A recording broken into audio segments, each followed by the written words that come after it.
आता आपण बघूयात महाफास्ट 100।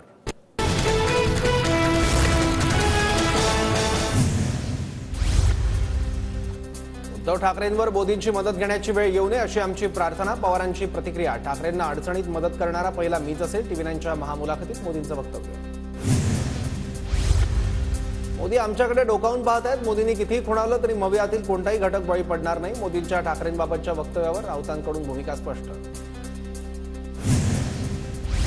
कुटुंब सांभाळू शकला नाही तो महाराष्ट्र काय सांभाळणार? टीव्ही9च्या महामुलाखतीत मोदींची पवारांवर टीका, तर मोदींनी कोणतं कुटुंब सांभाळलं? मोदींची कौटुंबिक पार्श्वभूमी चिंताजनक, पवारांचा मोदींवर पलटवार। ठाणे कल्याणमधील गुंड मिळून शिंदेंचा पक्ष तयार झालाय। शिंदेंचे पुत्र गुंडांना पक्षात प्रवेश देतात तर राज्यात गुंडांचं राज्य, याला फडणवीस जबाबदार, राऊतांचा हल्लाबोल। आमचा पक्ष कार्यकर्त्यांचा पक्ष, इथे कोणी मालक नाही नोकर नाही, राऊतांच्या वक्तव्यावर मुख्यमंत्री एकनाथ शिंदेंची प्रतिक्रिया। ठाकरेंनी मला धमक्या देऊ नये, नारायण राणेंचा इशारा, मी मनात आणलं तर काहीही करू शकतो, नारायण राणेंचं ठाकरेंना आव्हान।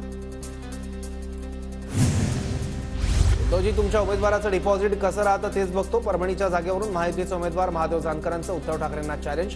परभणीत जानकर विरुद्ध ठाकरे गटाचे संजय जाधव यांच्यात लढत। अजित पवारांचं कौतुक करताना महादेव जानकर चुकले, तारांना भाबडा माणूस म्हणताना जानकर चुकले, लक्षात येतात चूक सुधारली। राजकारणात मतभेद असले पाहिजेत, मनभेद नको, मोदींचं मन किती मोठं आहे त्यांनी दाखवून दिलं। मोदींनी ठाकरेंबाबत केलेल्या वक्तव्यावर प्रतिक्रिया। उद्योगमंत्री उदय सामंत यांच्या सुरक्षेत वाढ, अज्ञातांकडून सामंत यांच्या कारच्या ताफ्यावर दगडफेक। यवतमाळमध्ये प्रचार दौऱ्यादरम्यान घडली होती घटना। इम्तियाज जलील यांनी चंद्रकांत खैरेंना नमाज पढायला न्यायला पाहिजे, संजय शिरसाटांची चंद्रकांत खैरेंवर टीका। वरळीतील प्रचारात यामिनी जाधवांचा जय महाराष्ट्र वरळीकरचा नारा, यामिनी जाधवांच्या आदित्य ठाकरेंच्या हॅलो वरळीकरला उत्तर।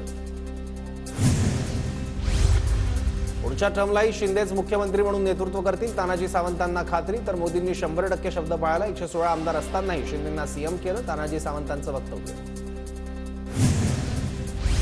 सगळे समविचारी माझ्यासोबत, त्यामुळे ताकद निर्माण झाली आहे। कोल्हापुरातील मविया उमेदवार शाहू महाराज छत्रपतींची प्रतिक्रिया, तर मुख्यमंत्र्यांनी कोल्हापुरात चांगलं लक्ष घातलंय, शाहू महाराजांचा टोला। शाहू महाराजांबद्दलचा आदर कमी होणार नाही, पण ते रक्ताचे वारसदार आहेत का, इतकाच माझा प्रश्न, कोल्हापूरचे महायुतीचे उमेदवार संजय मंडलिक यांचं वक्तव्य। शाहू महाराज मुस्लिम संघटनांचा पाठिंबा घेत आहेत, कोल्हापूरचं भिवंडी तयार करण्याचा प्रयत्न सुरू, मराठा समन्वयक दिलीप पाटलांची टीका। मोदींना देशात हुकुमशाही आणायची आहे आणि हुकुमशाही आल्यावर मी बोलू शकणार नाही, मी बोललो तर मला जेलमध्ये जावं लागेल, सुशील कुमार शिंदेंचं वक्तव्य। मुंबई उत्तर पूर्वमध्ये मवियाचे उमेदवार संजय पाटलांच्या नावासारखे 4 अर्ज, उत्तर पूर्वमध्ये संजय दिना पाटील आणि मिहिर कोटेचा यांच्यात थेट लढत। गोव्यात वंचितचे उमेदवार अब्दुल रहमान यांचा उमेदवारी अर्ज बाद, नोकरीचा राजीनामा मंजूर झाला नसल्याचं कारण देत अर्ज बाद। अब्दुल रहमान हे माजी IPS अधिकारी। माणूस किंवा नेता गप्प बसला की समजायचं घोटाळा झालाय, आमच्याकडचा माणूस तिकडे गेल्यावर कारखान्याचं सील काढलं। भाजपच्या वाटेवर असलेल्या अभिजित पाटलांवर जयंत पाटलांची प्रतिक्रिया। शरद पवारांनी माढ्याचे खासदार होऊन पाणी बारामतीला पळवलं, रणजित सिंग नाईक निंबाळकरांची पवारांवर टीका, तर पवारांनी पळवलेलं पाणी फडणवीसांनी माघारी आणलं, निंबाळकरांचं वक्तव्य। मनसे नेते अविनाश जाधवांनी केलेल्या मारहाणीचा सीसीटीव्ही व्हायरल, सराफाच्या मुलाला मारहाण करतानाचा सीसीटीव्ही समोर, अविनाश जाधवांवर आधीच खंडणीचा गुन्हा दाखल। कांद्यावरची निर्यात बंदी उठवली, केंद्र सरकारचा मोठा निर्णय, आता 40% निर्यात शुल्क लावून सर्व देशांमध्ये कांदा निर्यात करता येणार।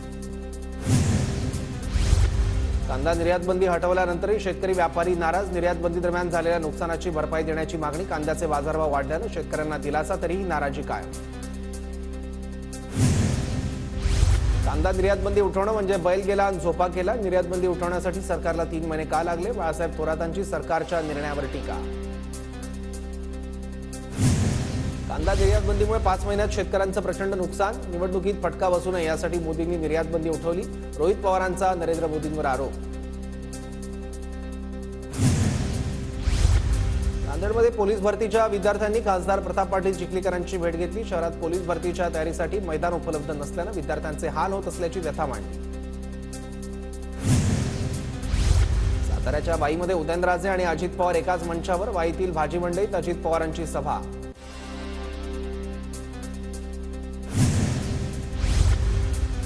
तुमच्या कोल्हापूरमध्ये मर्द लोकांची कमी नाही, टेस्ट ट्यूब बेबी प्लांट कशाला पाहिजे? आयव्हीएफ सेंटरवर बोलताना नितीन गडकरींचं वक्तव्य. महाडमध्ये धुळीमुळे हेलिकॉप्टर क्रॅश झाल्याच्या घटनेनंतर प्रशासन सतर्क. आयोजकांना खासगी टँकरद्वारे हेलिपॅडवर पाणी मारण्याच्या सूचना.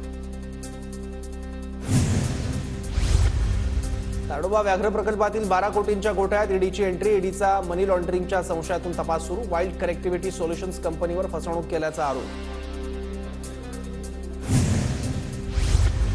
चंद्रपूरच्या ताडोबा अंधारी व्याघ्र प्रकल्पात वाघीण छोटी मधूचं दर्शन. बछड्याला तोंडात धरून छोटी मधू रस्ता पार करतानाचा क्षण कॅमेऱ्यात कैद.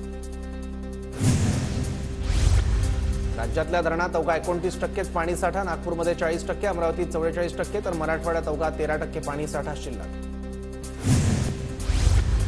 धाराशिवमधील दुष्काळग्रस्त भागातील विद्यार्थ्यांना पोषण आहार देण्यात येणार. जवळपास 25,000 विद्यार्थ्यांना आहार मिळणार.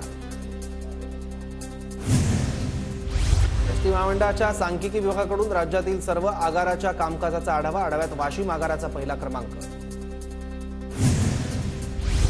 अखंड वारकरी संप्रदायाला आस लागून असलेल्या आषाढी वारीची घोषणा. तुकोबांची पालखी 28 जूनला तर माऊलींची पालखी 29 जूनला पंढरपूरकडे प्रस्थान करणार. बीडच्या आष्टीत त्रिदल संघटनेची बैठक. बैठकीत आजी माजी सैनिकांचा पंकजा मुंडेंना पाठिंबा. आमदार सुरेश धस यांची बैठकीला उपस्थिती.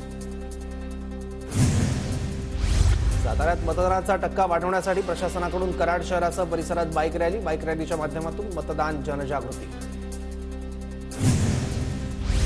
तब्बल 25 वर्षांनंतर अमरावतीतील मतदानाच्या टक्केवारीची ऐतिहासिक नोंद. मतदान जनजागृतीसाठी परिश्रम घेणाऱ्या मतदानाचा टक्का वाढवणाऱ्या शिलेदारांचा जिल्हाधिकाऱ्यांकडून सत्कार.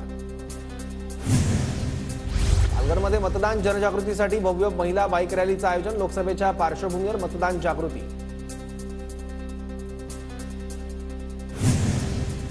जळगावमध्ये वंचितच्या एका पदाधिकाऱ्यावर प्राणघातक हल्ल्याप्रकरणी वंचित आक्रमक. जिल्हाध्यक्षा शमिभा पाटलांच्या नेतृत्वात कार्यकर्त्यांचं पोलीस ठाण्यात आंदोलन.